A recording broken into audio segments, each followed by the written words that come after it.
Bom dia, estamos de volta a mais uma aula de gestão da educação escolar.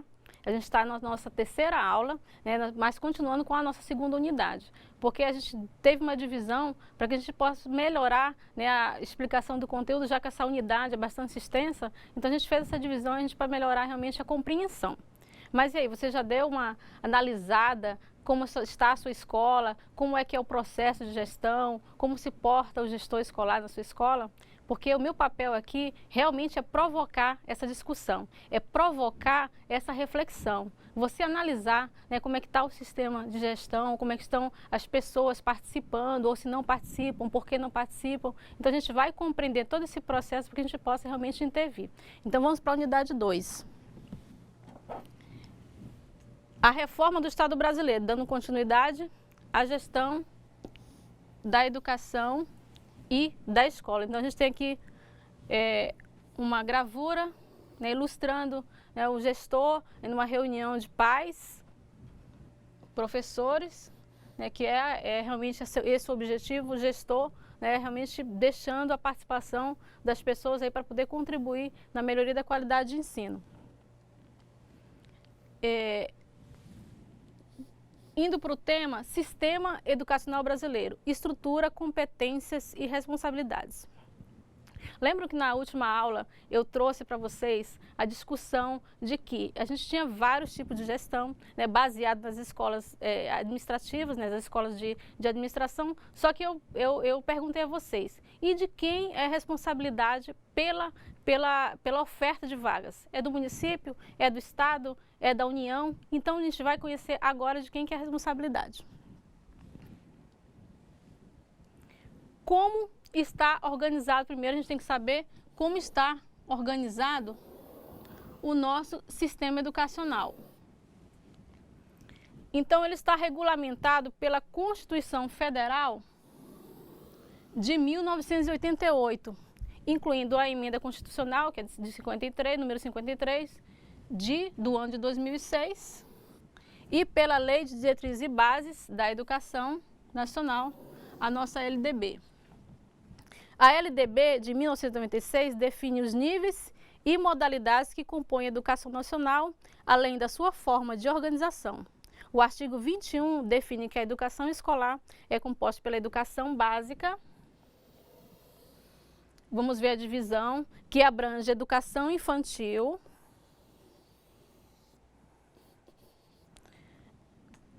ensino fundamental e o ensino médio, e pela educação superior. Então, vamos analisar por que essa análise dessa estrutura da organização da escola. Porque a gente tem a preocupação de saber, eu tenho um filho para ser matriculado de educação infantil, vou procurar vaga numa escola municipal, numa escola estadual. Se a escola municipal não ofertar essa vaga, né, então eu posso recorrer, eu posso, né, solicitar os meus direitos, né, pela lei. Então a gente vai conhecer para saber a quem procurar, a quem recorrer. Então, a nossa estrutura da educação escolar, nós temos níveis e subdivisões. Nós temos divididos primeiro a educação básica. A educação básica, ela inclui a educação infantil, o ensino fundamental, que ele é obrigatório por lei, e o ensino médio. Ainda nos níveis, a gente tem educação básica e educação superior. A nossa educação infantil, ela é dividida em creche e pré-escola. Vejam bem, isso deu realmente muita confusão de nomenclatura, muito quando a lei realmente começou a entrar em vigor. Então as pessoas trocaram, né, a nomenclatura de ano, de série para ano. Realmente teve uma confusão nas escolas, às vezes crianças matriculadas em anos indevidamente. Então realmente gerou uma confusão, mas foi se aprimorando, o conhecimento foram se realizando aí estudos e foram vendo que tinha que se cumprir de acordo com o que a lei propunha. Então, educação infantil, temos a creche e a pré-escola. Dura a creche 4 anos, né, a criança na faixa etária de 0 a 3 anos. A pré-escola tem duração de 2 anos e a faixa etária de 4 a 5 anos. O ensino fundamental, que ele é obrigatório, tem a duração de 9 anos.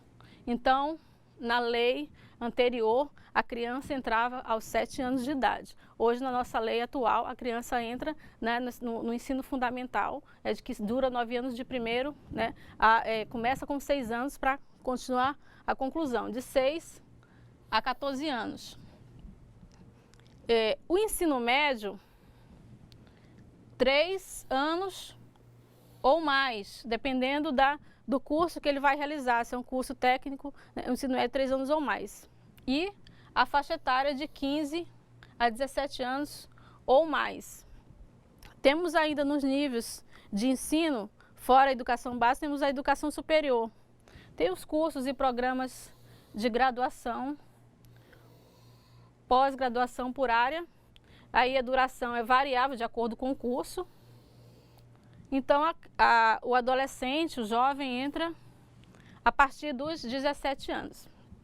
Então, foi organizada dessa forma a nossa estrutura escolar para facilitar e para garantir a educação básica para todos. É direito, é lei. Então, a criança, ela tem direito à educação infantil, ela tem direito à educação básica, né, e que é obrigatória, tem direito à educação superior. Isso propõe a lei. Então, a gente tem aqui, temos educação infantil. Quem é de responsabilidade da educação infantil? Temos a educação básica de 1º a 5º ano, temos de 6º ao 9º, temos o ensino médio e temos a educação superior. E aí no seu município, como é a oferta de educação infantil? Está conseguindo contemplar toda a demanda? Está conseguindo realmente realizar os seus objetivos, que é dar educação para todas as crianças? E a educação básica? Será que ela está cumprindo seu papel? Será que todas as crianças estão realmente em escola, né? Estão todas matriculadas na faixa etária correta? Então, a pesquisa é uma reflexão que você tem que fazer, né, para analisar a sua realidade, para poder fazer um comparativo com a nossa aula de hoje. Então, a lei define as competências e responsabilidades, vejam bem, responsabilidades de cada ente federado. União, Estado, Distrito Federal e municípios, com relação à oferta da educação em seus diferentes níveis, etapas e modalidades, destacando o que deverão organizar em regime de colaboração em seus respectivos sistemas de ensino. De acordo com a legislação vigente, é competência dos municípios, isso é muito importante, atuarem prioritariamente na educação infantil e ensino fundamental. Vejam bem, prioritariamente, é prioridade do município atuar na educação infantil.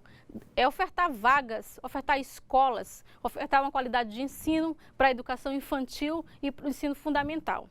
Então, só que não quer dizer que o Estado não possa ofertar. Ele pode trabalhar em regime de parceria, mas a responsabilidade de ofertar as vagas, de tratar com qualidade, de ofertar professores, de construir escolas é do município.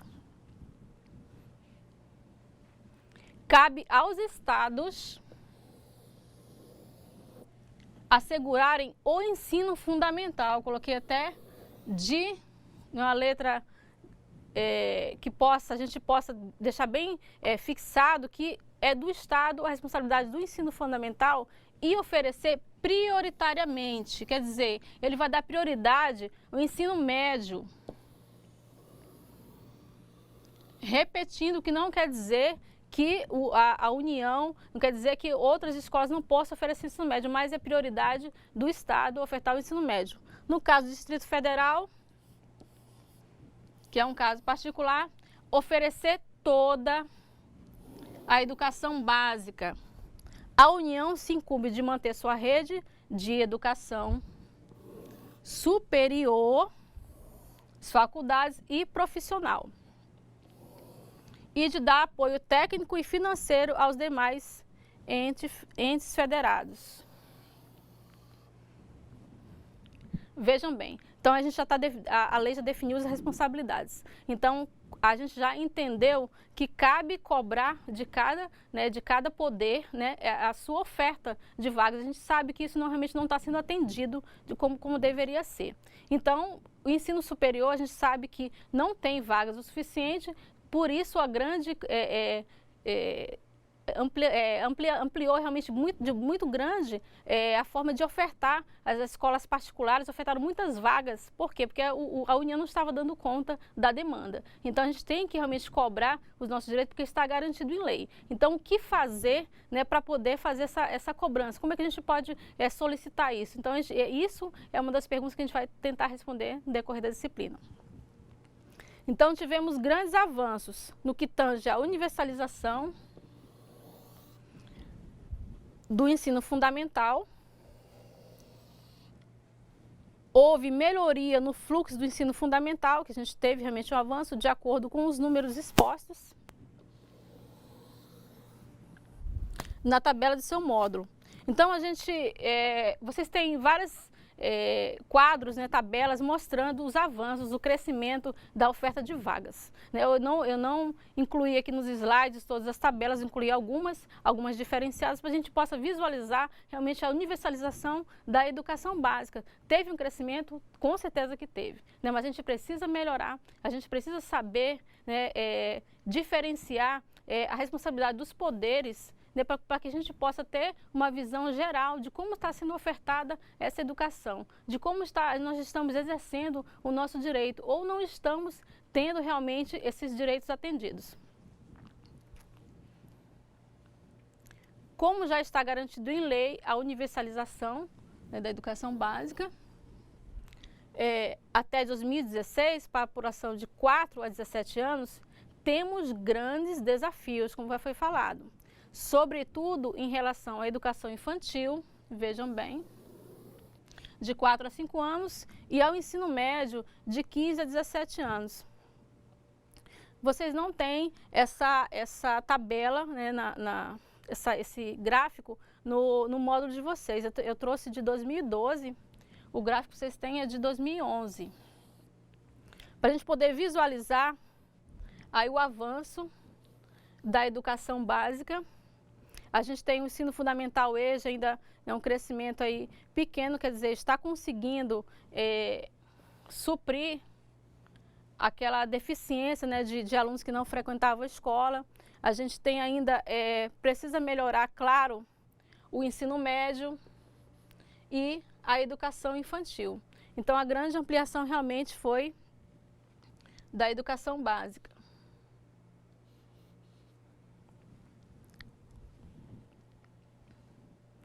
Buscando aumentar a qualidade do ensino nas escolas, o Brasil desenvolve desde a década de 1990 diversos mecanismos de avaliação em todos os níveis educacionais. No caso específico da educação básica, estão em vigor 2 instrumentos: o Exame Nacional de Ensino Médio, o Enem, que avalia os alunos concluintes do ensino médio, e o Sistema de Avaliação da Educação Básica, o SAEB, cujo objetivo é levantar indicadores para o monitoramento do processo de ensino-aprendizagem.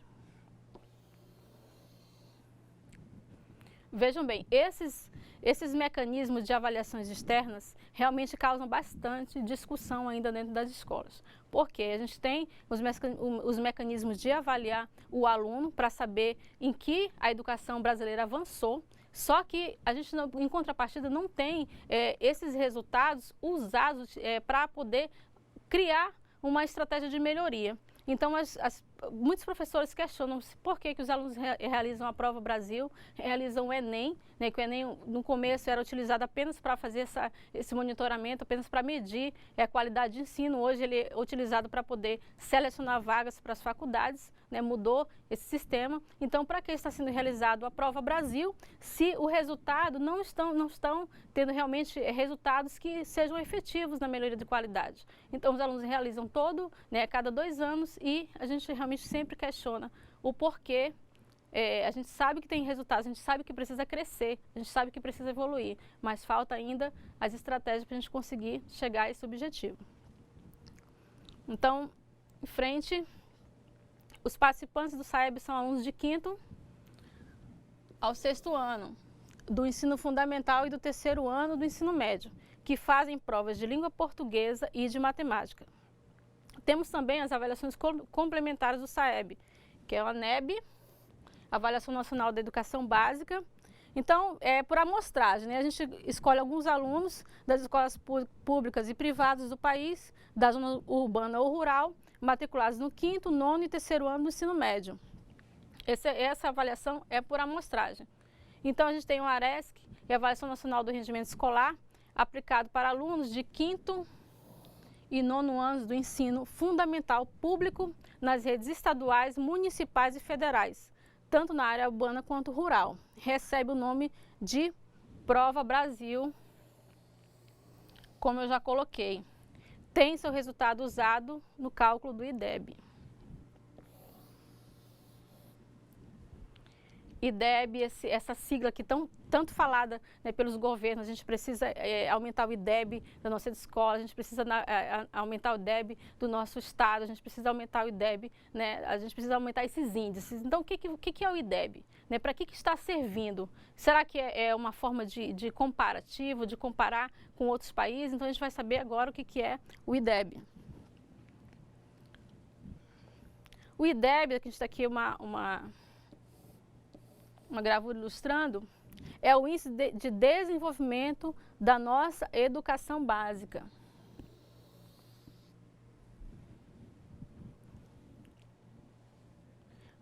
Ele foi criado em 2007 para medir a qualidade de cada escola e de cada rede de ensino.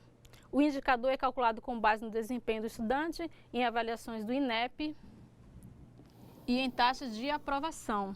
Assim, para que o IDEB de uma escola ou rede cresça, é preciso que o aluno aprenda, não repita o ano e frequente, claro, a sala de aula.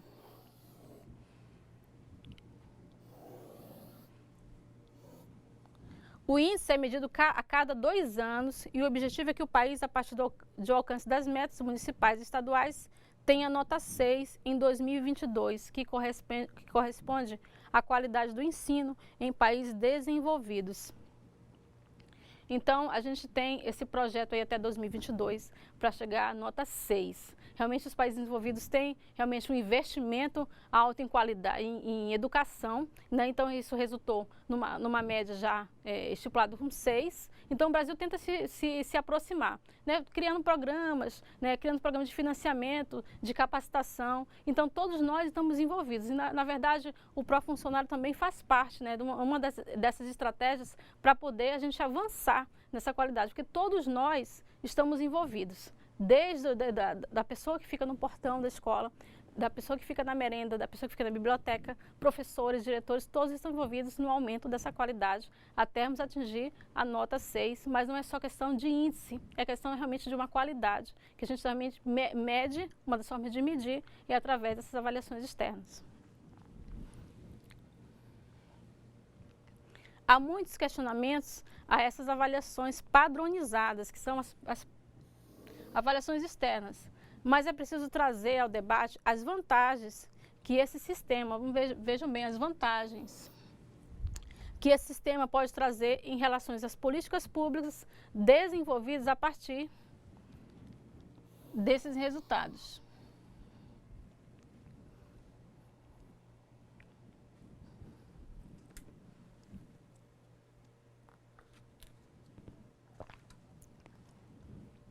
A construção da democratização da escola pública, os paradoxos da gestão escolar.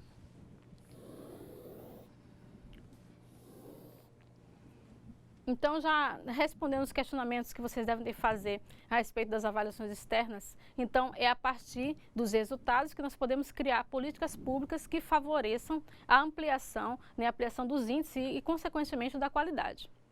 Só que a gente, infelizmente, sabe que muitas vezes, né, a gente tem esses resultados, mas nada é feito a respeito. né, a gente tem resultados negativos, então o que a gente pode realizar, o que a gente pode mudar dentro da escola para que esses resultados mudem, né, essa qualidade suba, essa qualidade aumente.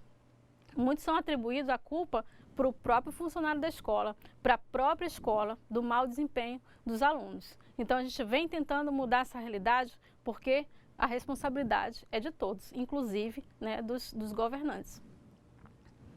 Então, falando aí de construção, de democratização da escola pública, a gente tem aqui uma reunião, uma gravura aí, uma reunião incluindo diretores, professores, né, a comunidade, né, é o que a gente sonha, o que a gente almeja, em que todos possam participar, né, que todos possam participar desse aumento de qualidade. A gente fala tanto em qualidade, então a gente precisa realmente se abraçar essa causa para a gente poder mudar esse atual cenário. Então, vejam bem, as escolas públicas vivem um paradoxo, pois se dizem democráticas, mas têm dificuldades para vivenciar a gestão democrática e decidir seus projetos.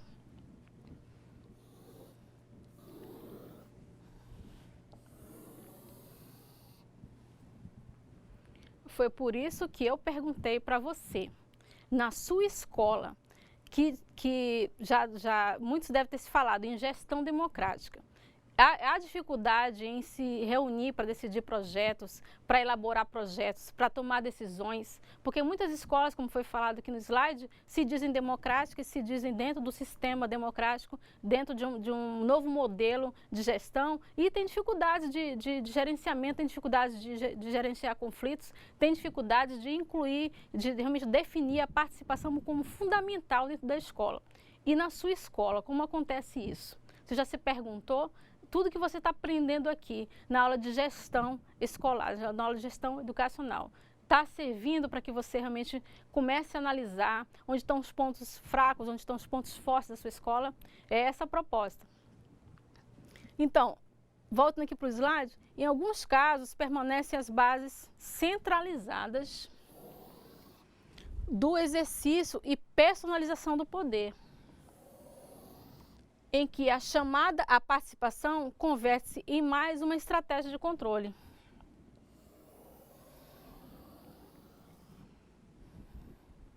Conversando com vocês no chat, conversando com vocês aí nos polos, a gente já percebeu que isso ocorre muito.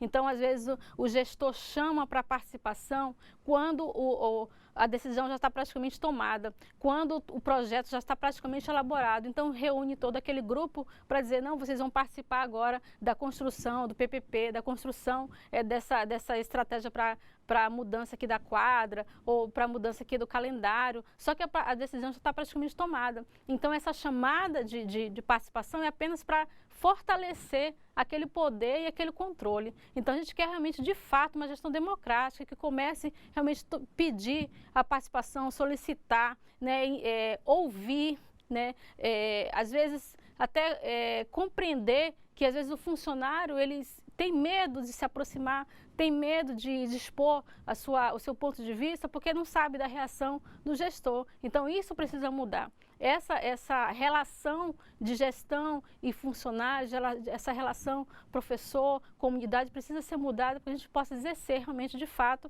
a gestão democrática. Mas também a gente tem o contrário, a gente possui escolas que conseguem fazer alterações pontuais no seu cotidiano sem alterar a lógica cultural vigente. Outras que permanecem na concepção tradicional e autoritária, tem vários tipos de escola. Outras ainda que buscam ser inovadoras e inclusivas, relacionando-se com a comunidade. Esse é o nosso ideal, isso que a gente busca. Fazendo suas escolhas e definindo coletivamente os seus projetos. Quando isso acontece, a gente sente isso acontecer aqui.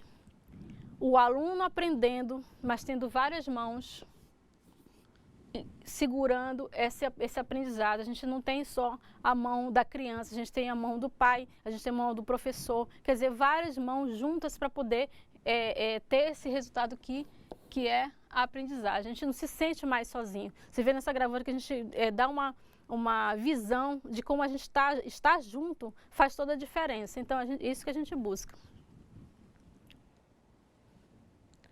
A efetivação do processo de democratização da gestão da escola pública implica na partilha do poder. Partilhar o poder. O que é partilhar o poder?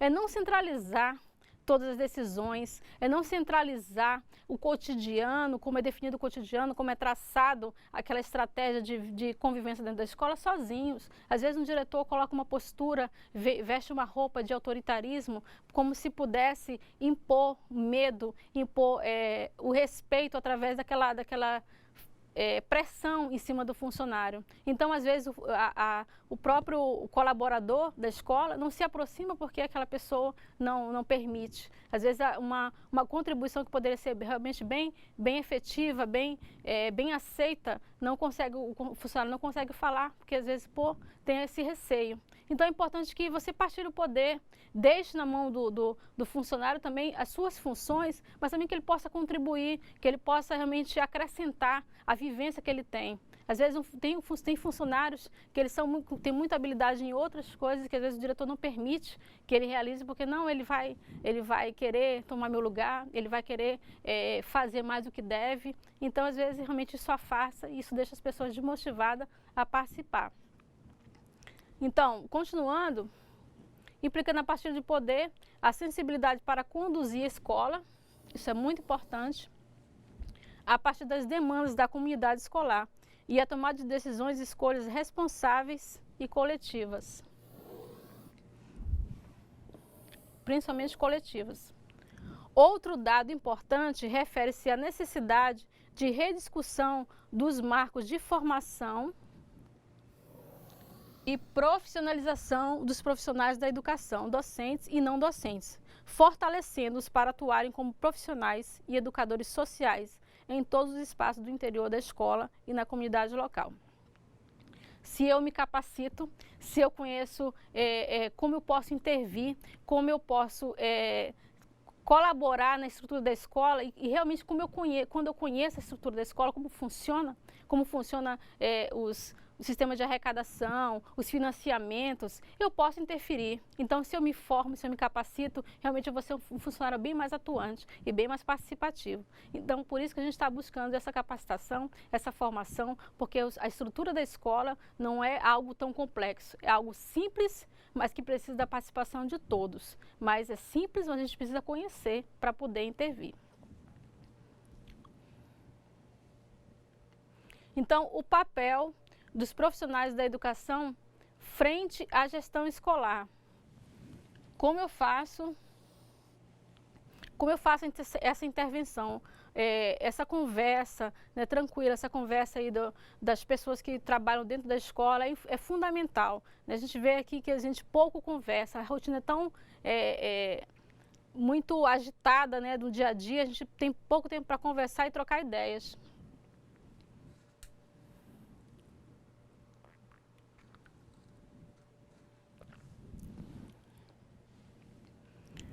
Os profissionais da educação têm sido apontados, mesmo com o esforço, mesmo com o que têm sofrido, né, com os baixos salários, apontados como os responsáveis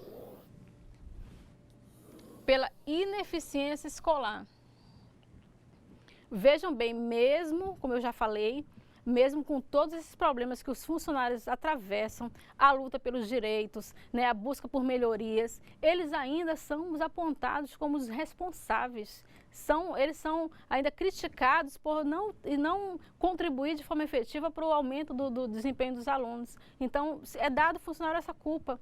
Então, a gente sabe que não tem como a gente trazer para a gente essa problemática. A problemática há séculos que o Brasil vem sofrendo pela falta de investimento na educação. Mas a gente pode contribuir na qualidade, sim.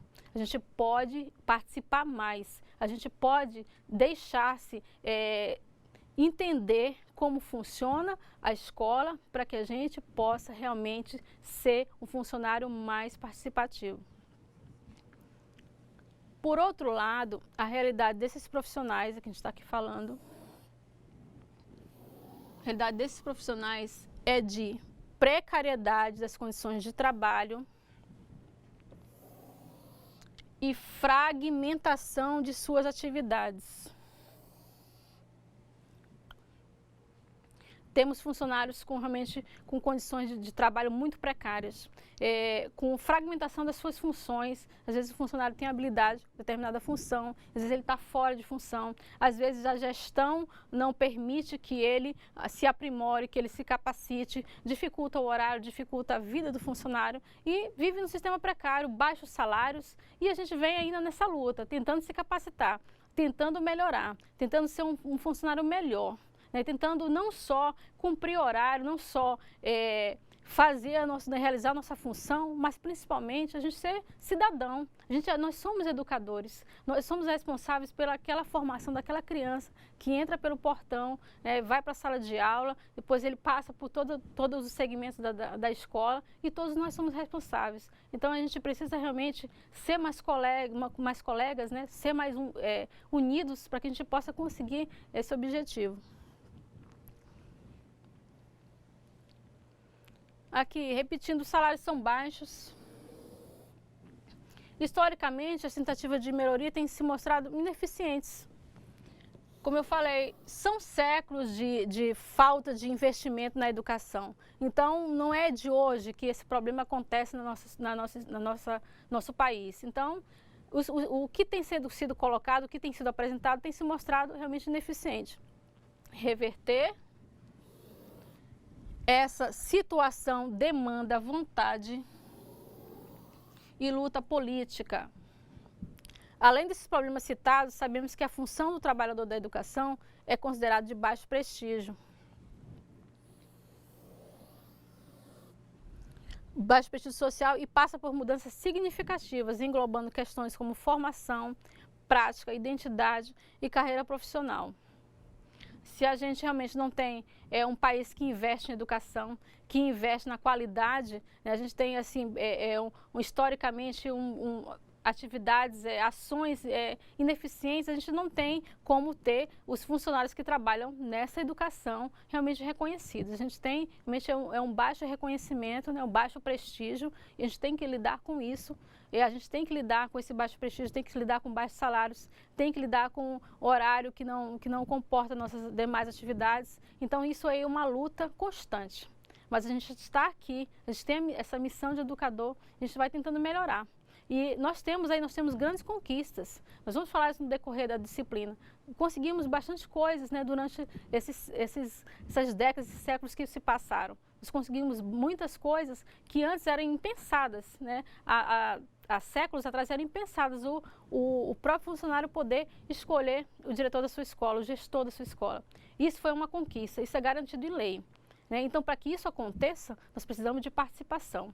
Muitas vezes o funcionário se exclui, né, não quer participar das reuniões, não quer participar do conselho, realmente deixa de exercer a sua cidadania, o seu direito.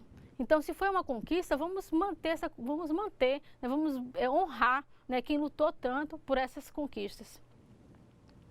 Então, continuando, para melhorar esse cenário, o governo brasileiro vem adotando, a partir de 2003, políticas dirigidas aos trabalhadores da educação e a melhoria ao processo de gestão por meio de formação continuada, entre os quais o profissionário é um exemplo, como eu já falei. É preciso entender a gestão como espaço de construção política, para além das questões meramente administrativas e, portanto, englobar as condições objetivas dos profissionais que atuam no dia a dia dos processos de ensino-aprendizagem, de democratização da gestão e de escolha dos dirigentes, como eu falei no início. Conquista demorada, conquista que foi através de muita luta, mas que a gente precisa honrar. A luta dos trabalhadores pela gestão democrática é uma luta histórica, com o objetivo de garantir maior participação dos trabalhadores em educação, nos destinos da escola, no fortalecimento dos conselhos,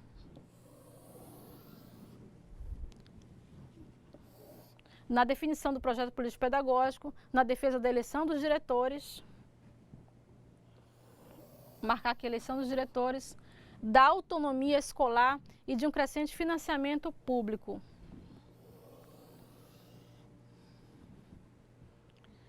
como está se dando esse processo de eleição na sua escola, de fortalecimento dos conselhos, como as pessoas estão sendo chamadas a participar desse órgão tão importante dentro da escola. E as pessoas ainda ficam receiosas de estar junto, de estar dentro, mas é o conselho que vai ser o responsável pela eleição do gestor, onde você trabalha, da pessoa que vai estar à frente, do seu líder, da pessoa que vai conduzir todo um trabalho. Essa pessoa precisa ter um perfil, né, de democrático, precisa ter um perfil que se enquadre dentro da proposta da Constituição, dentro da proposta da LDB, que é estimular a participação, é não centralizar o poder. Então, para que isso aconteça, é preciso que você, funcionário, não se exclua, não tente sair da sua responsabilidade, do seu direito de não participar, de participar do conselho, de participar das reuniões, de participar das decisões. Se você for chamado, ou então eu posso participar, será que eu posso participar, estar junto ali dessas decisões? Porque a gente precisa fortalecer os conselhos escolares para que a gente possa realmente fortalecer a gestão. Se em conselho escolar não existe gestão democrática, se não pode também existir só no papel. A gente não pode ter um colegiado que existe só para realizar reuniões, para mostrar uma ata para alguém. A gente precisa realmente deixar esse conselho atuar dentro da escola, participar das decisões. Só que para que isso aconteça, você, funcionário, tem que realmente exercer o seu direito. Não se exclua, tente participar. Sabemos que construir um processo de gestão onde todos os segmentos possam participar não é tarefa fácil. Sabemos que muitos se limitam apenas à esfera administrativa. Veja bem, existem muitas escolas em que existe um gestor apenas para gerenciar os recursos financeiros que chegam para a escola. Ele está ali apenas como uma pessoa que administra os recursos que chegam. É a pessoa que não sabe lidar com conflitos, a pessoa que não sabe lidar com situações novas, a pessoa que não sabe chamar para participação. Então é esse perfil de gestão, é esse perfil de gestor que você tem que contribuir para que melhore. Você é o responsável por isso, você é um dos responsáveis. Você pode eleger, você pode agora escolher, depende de você. Mas para que você precisa escolher de forma correta, você precisa conhecer. É como se a gente elege um governador, um presidente, a gente precisa conhecer a história, a gente precisa conhecer como funcionam os poderes, a estrutura. A gente precisa conhecer os recursos que ele tem na mão para que ele possa conduzir melhor o nosso município, o nosso estado. Assim funciona com a gestão da escola. Se a gente conhece os recursos que vêm para a escola, se a gente conhece todo o processo, toda a estrutura, a gente pode entender quem será aquela pessoa que vai fazer isso andar de forma melhor, conduzir de forma melhor. Quem sabe lidar melhor com conflitos que acontecem, realmente é normal, entre funcionários. Quem sabe chamar para participação. A gente precisa de um líder, a gente precisa de um gestor. Administrador de recursos não cabe mais dentro da gestão democrática. A gente precisa de um gestor de verdade, um líder de verdade. Então, essa caminhada, vamos voltar aqui. Essa caminhada precisa do envolvimento de todos, mas principalmente que se determine a consciência da importância do processo democrático nas relações, não só da escola, mas de toda a sociedade. Então, antes de finalizar, eu quero relembrar que a gente tem ainda algumas aulas aí para trabalhar, mas tente focar na sua atual realidade. Lembrando que a gente falou aqui do projeto político-pedagógico, que muitas escolas ainda insistem em elaborar apenas com a equipe técnica. O projeto político-pedagógico, eu não me canso de repetir, é o retrato da escola. Se eu não trago a participação de todos, eu não tenho um projeto, eu tenho apenas algo desenhado que não vai funcionar, porque eu não trouxe a participação, eu não trouxe as pessoas para se envolverem. Então, aquilo que eu não me envolvo, aquilo que eu não fui chamado, eu não vou realmente me doar. Então, é preciso que a gente realmente participe dessa construção, a gente possa entender que o processo democrático é algo demorado, é algo que às vezes é bem dificultoso, mas que pode acontecer sim. Então, na próxima aula, a gente vai dar continuidade aí à nossa disciplina de gestão, realmente trazendo aí reflexões para a nossa realidade e a partir de hoje, comece a focar, né, no processo de eleição, comece a focar no processo de perfil de gestor, porque a gente tem tudo a ver com isso e depende de nós essa mudança. Até a próxima aula.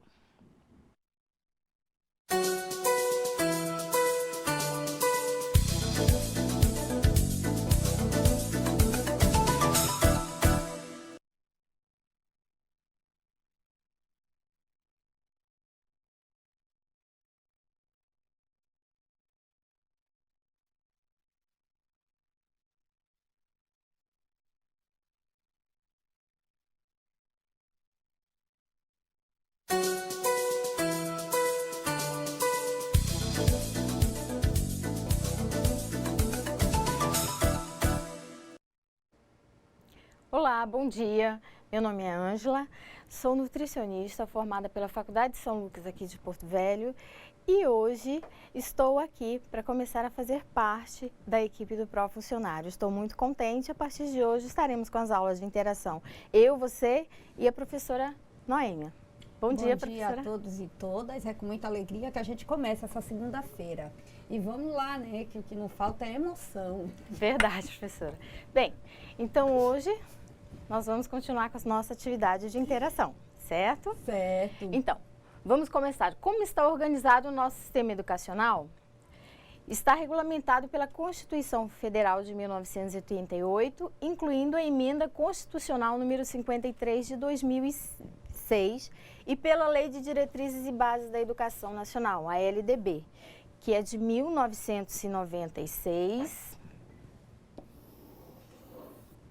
que define os níveis e modalidades que compõem a educação nacional, além da sua forma de organização. Então, o artigo 21 define que a educação escolar é composta pela educação básica, que abrange educação infantil, ensino fundamental e ensino médio. Então, isso aqui são tópicos muito importantes. E pela educação superior. Professora, tem alguma consideração a fazer aqui? A gente tem que considerar a LDB de 1996 como um avanço no sentido da inclusão escolar. Entenda, antes de 1996, a educação ela não previa o menor de 7 anos na escola. Ela era pautada para crianças a partir de 7 anos e começava com a primeira série do ensino fundamental. Com a nova Lei de Diretrizes de Base, inaugurada em 1996, o governo instaurou que é obrigatório a criança a partir de 4 anos ter direito a acesso à escola e creches também, não é? Ela entende, inclusive, que essa parte que define a educação escolar como educação infantil, pode dar uma grifadinha aqui na educação infantil, ela vai entender que essa parte, até o ensino fundamental, é responsabilidade, inclusive, dos municípios, das prefeituras. Nesse sentido, o município se vê também obrigado a desenvolver a edificação de creches e de escola que preveja o desenvolvimento entre 3 e 6 anos, que é a idade que nós vamos entender onde o cérebro está em formação e tem maior plasticidade para o aprendizado. E nesse sentido, a LDB, ela foi extremamente positiva, porque é a partir daí que a gente vai começar a perceber que o aprendizado da criança, ele não precisa necessariamente começar aos 7 anos. Ele em casa, ele já pode ser estimulado. Como hoje nós vivemos uma realidade familiar, Ângela, que é difícil você ter o acompanhamento constante de pais e mães, a escola tem que tomar essa responsabilidade para fomentar o desenvolvimento cerebral nessa fase em que a criança mais aprende. Já no que tange a questão do ensino fundamental, já depois de 1996, a LDB coloca uma resolução, não me engano qual é o nome, é um adendo que estende o ensino fundamental para 9 anos. Ele não é mais ensino fundamental de primeira à oitava série, ele é de primeira à nona série. E o maior ganho veio aí para o ensino médio, na medida em que, nós vamos ter bem claro na LDB, que o ensino fundamental ele é obrigatório. Infelizmente, na nossa legislação, é o ensino fundamental que é obrigatório. Essa obrigatoriedade pode, veja, ela não é, ela pode ser estendida para o ensino médio. Agora, onde foi que nós tivemos um grande ganho? Com a nova LDB e a abertura universitária, foi no ensino superior. Porque hoje os programas do governo, eles abrangeram e estenderam, né? Vamos dizer assim, houve um spam na educação superior. Então, a LDB, ela tem um sentido para as inovações que ela fez, ela apresenta-se como inovadora, não é? E isso tu está me lembrando uma sala de aula, é celular tocando, é aluno conversando, é desse jeito que eu gosto, por isso que eu digo que são tantas emoções. Mas vamos lá, povo, eu tô brincando com o pessoal aqui no estúdio, gente. Viu? Então, a LDB, ela foi extremamente positiva para a abertura, né, mas professora? Nós já temos que começar a pensar um processo de mais inovações dentro da LDB, sobretudo no que tange ao papel do professor em sala de aula e, principalmente, do profissional em educação que não é professor, mas que tem tanta responsabilidade quanto um professor pela formação do aluno, porque a escola ainda é o lugar que você forma uma habilidade, mas primordialmente se forma um caráter. Isso. Então, dando continuidade, aqui nós vamos falar da estrutura do sistema educacional brasileiro, né, baseado na 9394 de 96, onde consta a educação básica, que é composta pela educação infantil, Que a gente estava ali do 0 a 13. Isso, abrangendo creche, pré-escola, creche 4 anos, pré-escola 2 anos. Creche variando de 0 a 3 anos e a pré de 4 a 5 anos. Né? A educação básica também abrange o ensino fundamental, que é obrigatório, a duração de 9 anos e a faixa etária de 6 a 14 anos. E o ensino médio, com duração de 3 anos ou mais, abrangendo essa faixa etária, de 15 a 17 anos ou mais, e, posteriormente, educação superior, onde tem os cursos e programas de graduação,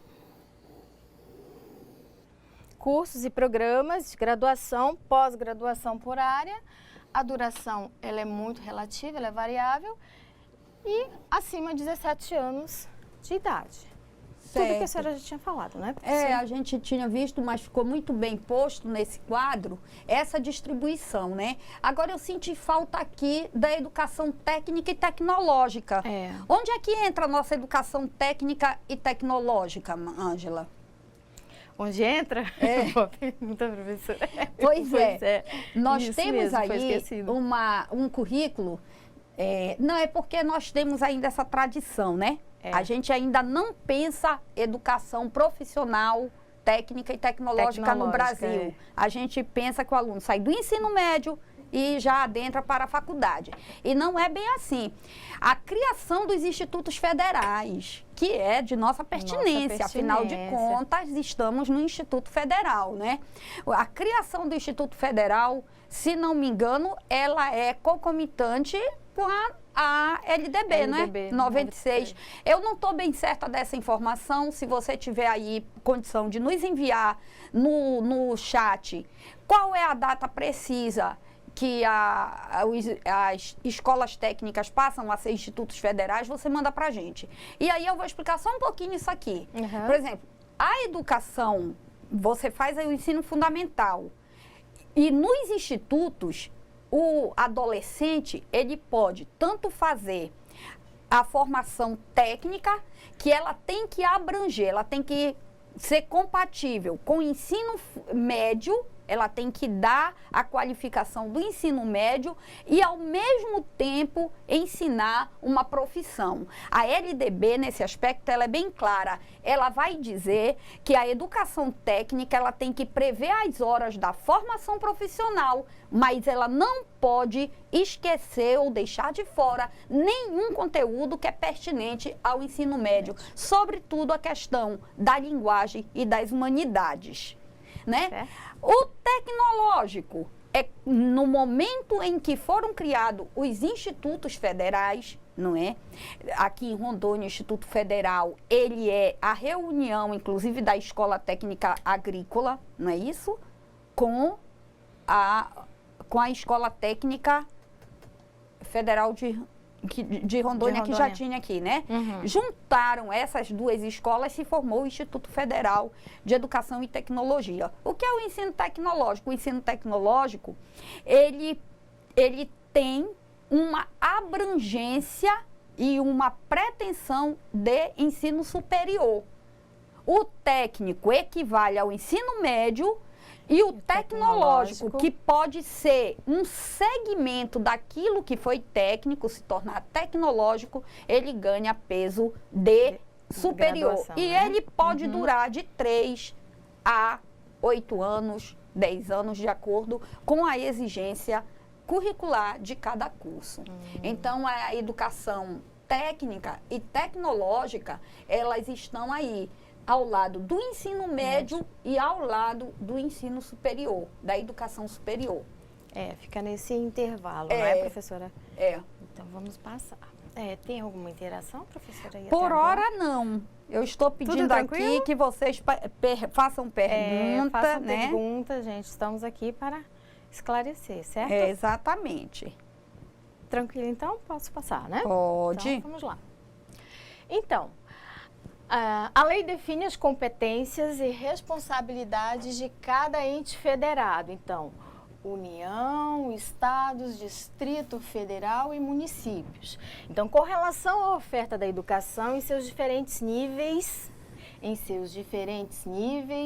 etapas e modalidades, destacando que deverão organizar-se em regime de colaboração em seus respectivos sistemas de ensino. Então, de acordo com a legislação vigente, é competência dos municípios atuarem prioritariamente na educação infantil e ensino fundamental. É aquilo que a senhora havia explicado anteriormente, não é, professora? Eu gostaria só de fazer uma observação. Tem um projeto hoje é deputado, né, que já foi ministro da Educação, que é o Cristóvão Buarque, que ele chama de federalização da educação básica, que é um projeto magnífico. E nesse projeto, ele agora, nas últimas entrevistas que eu tenho visto dele, ele tem a intenção, ele tinha, né, a pretensão que a educação infantil e a educação fundamental, que é responsabilidade do município, fosse feita de modo direto, um compartilhamento direto com a União, com o federal. De que modo? Ele diz que o município que considerar que não tem condição de dar as bases, que peça o auxílio do governo federal. Aí o governo federal adotaria essa escola. Isso é um projeto, não existe. Mas é muito bom a gente que trabalha com educação estar atento a esse projeto, porque significaria qualificação profissional e melhoria das instituições de educação básica e ensino fundamental. Então, mas aqui, professora, no que tange essa educação infantil aqui, do ensino fundamental dos municípios, acontece que, trazendo para a nossa realidade aqui, não necessariamente acontece isso, não é verdade? Porque a demanda é muito grande, não é? Não é só uma questão, no meu entender, o problema da educação básica e da educação infantil, ele não é um problema só de demanda. Isso. Porque em todo lugar você vai ter crianças precisando ser alfabetizadas. A não ser que as pessoas parem de gerar crianças, não é? Mas em todo lugar vai ter. Então, os municípios, os estados e o governo federal, ele tem que prever a chegada dessa criança a partir de uma estatística que ele já faz da natalidade. Né? Ele já sabe quantas crianças vão precisar de escola. A questão, nesse sentido, não é só de demanda, é uma questão realmente cultural de investimentos para a educação. Veja, a nossa formação cultural, se você for olhar a primeira legislação para a educação, que foi feita ainda no Império, não é? Ela é uma educação elitizada. Inclusive, a gente tem um problema de origem, né, de gênese, que é contraditório e que o reflexo disso está hoje. E que problema é esse? É que naquela época, lá no início do Império, quem era responsável pela educação das crianças eram as mulheres. Só que as mulheres só podiam estudar as séries primárias. Como é que elas iam ensinar matemática e outros saberes mais elevados para as crianças se elas não aprendiam aquilo? É verdade. Então, aí, quando você vê nossa sociedade, onde é que nós vamos ter déficit de professores? Nas áreas de exatas, matemática, física, química, quase a gente não tem professor. Aí você diz, é problema econômico, ninguém quer ser professor. Não. Há também a migração no desenvolvimento das habilidades e competências para se ser professor dessas áreas. Tá certo. Então, continuando, cabe aos estados assegurarem o ensino fundamental e oferecer prioritariamente o nosso ensino médio. Né? No caso do Distrito Federal, oferecer toda a educação básica. Então, a União ela já se incumbe de manter sua rede de educação superior e profissional e de dar apoio técnico e financeiro aos demais entes federados. Certo, professora? Então, essa é a bem divisão que se faz. A ideia hoje, embora existam escolas do Estado que tenham o ensino fundamental, a LDB legaliza e dá prioridade para que o município assuma o ensino fundamental por completo e fique sob a incumbência do Estado apenas o ensino médio. Bom, é uma... Né? Educação é responsabilidade de todos e de todas as instâncias governamentais. Isso mesmo, mas professora. A LDB diz que é assim, então a gente tem que seguir a regra. Nenhuma interação, nada, Olha, nenhum questionamento? Não, aqui eu tenho umas questões, mas eu acredito que não é daqui para essa aula. Eu tenho a impressão que é o que já estava aqui no site de outras situações. Então, pode seguir. Vamos continuar. Então, agora nós vamos falar sobre o IDEB. O IDEB, que é o Índice de Desenvolvimento da Educação Básica. Então, ele foi criado em 2007 para medir, olha a importância dele, medir a qualidade de cada escola e de cada rede estadual. Então, o seu indicador é calculado com base no desempenho do estudante em avaliações do INEP e em taxas de aprovação. Então, para que o IDEB de uma escola ou rede cresça, o que é preciso? Ele é preciso que o aluno, está erradinho, aprenda. É preciso que ele não repita de ano e, consequentemente, ele frequente a sala de aula, não é, professora? Inclusive, o IDEB é um calo, né, em Porto Velho, Rondônia. O menor IDEB do Brasil, infelizmente, foi o do estado de Rondônia. Certo. E nós estivemos aí na época do resultado, inclusive a visita do então ministro da Educação, o senhor Mercadante, e no qual ele dizia que aqueles dados, ele queria mostrar que aqueles dados não estavam corretos. Mas, infelizmente, a realidade essa. O IDEB de Porto Velho é um dos mais baixos que tem. Aí você me pergunta assim, professora, basta o aluno frequentar as aulas e ser aprovado? Não. Para você melhorar um IDEB educacional, e aí a importância de nós estarmos aqui, eu acho que com pró-funcionário, não é? Que é bom que o nosso aluno tenha essa noção. Para que serve esse pró-funcionário? Sobretudo no momento em que ele coloca em ação para a formação os profissionais da educação. Você tem que entender que a formação, o melhoramento de um IDEB, ele não é apenas a questão do aluno participar da sala de aula e ser aprovado. É uma construção social. A sociedade tem que estar envolvida na formação desse aluno, mostrando propostas e as pessoas dentro da escola executando, analisando essa proposta, fazendo aquilo que nós já havíamos falado em outro momento, que é uma direção democrático-participativa. Isso. Não é? Certo. Para que isso melhore. Então, porque é muito fácil você chegar e dizer, os alunos não podem ser reprovados. Aí o professor pensa que aquele aluno que não aprendeu a ler, que ele tem que ser aprovado de qualquer jeito. Não é assim. Não é assim.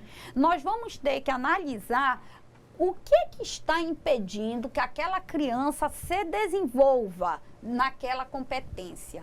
E aí, uma das coisas, um dado que a gente tem que levar em consideração são os problemas pertinentes à aprendizagem. Então, para que o INDEB melhora, seria necessário que dentro de uma escola nós tivéssemos a presença maciça, concreta, de mais psicopedagogos, de mais assistentes sociais, de mais psicólogos, não é?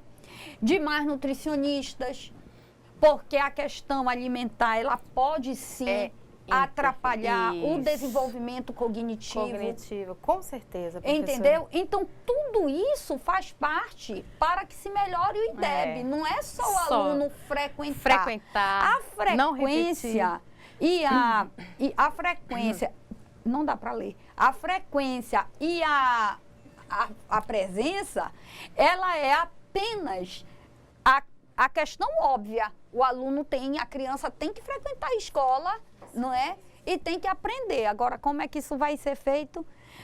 Professora? As atividades, né? Então tá, então o índice é medido a cada 2 anos e o objetivo é que o país, né, a partir do alcance das metas municipais e estaduais, tenha nota 6 em 2022, certo? Vamos passar. Então, a construção da democratização da escola pública, os paradoxos da gestão escolar. Então, as escolas públicas, elas vivem um paradoxo, pois dizem-se democráticas, mas têm dificuldades para vivenciar a gestão democrática e decidir seus projetos. Em alguns casos, permanecem as bases centralizadas, gente, do exercício e personalização do poder, em que a chamada participação converte-se em mais uma estratégia de controle.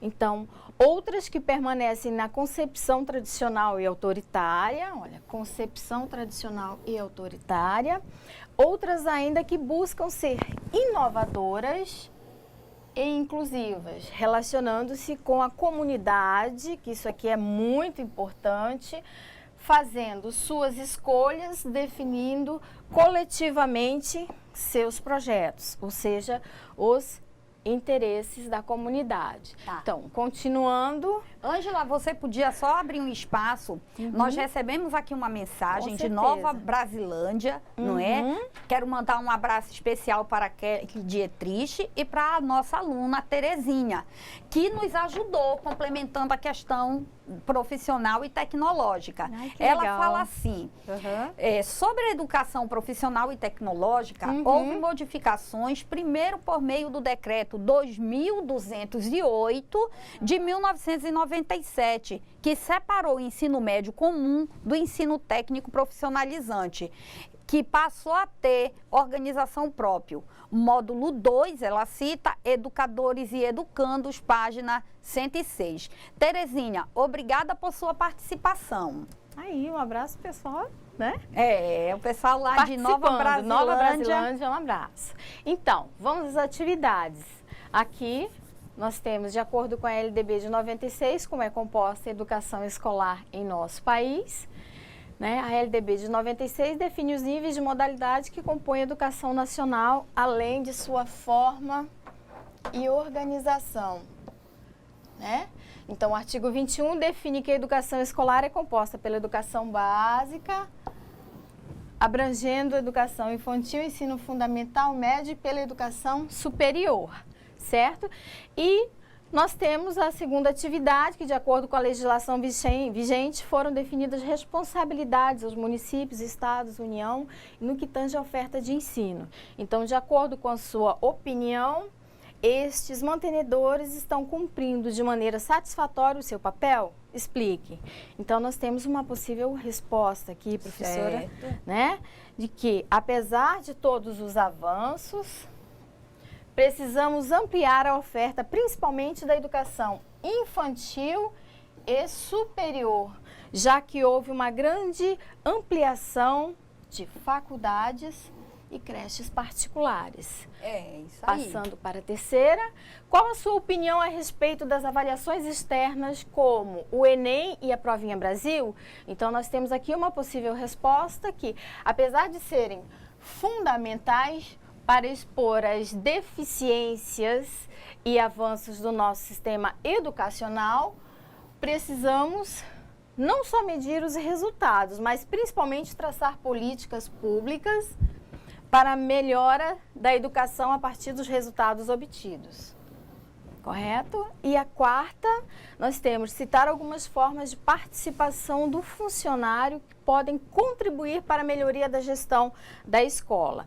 Então, uma possível resposta aqui, que através de sua capacitação, de sua participação nas reuniões, que isso aqui é importante, dos conselhos escolares, na construção dos projetos políticos pedagógicos, né, os PPPs, e através da contribuição no processo de atrair a comunidade para dentro da escola e principalmente no processo democrático na eleição dos gestores ou dos diretores escolares, certo? Certo. Professora, tem alguma Não, as resposta aí? questões estão bem Estão elaboradas. certas? Aqui as alunas estão tendo dificuldades com a internet e por isso elas dizem que não estão mandando tantas Problema.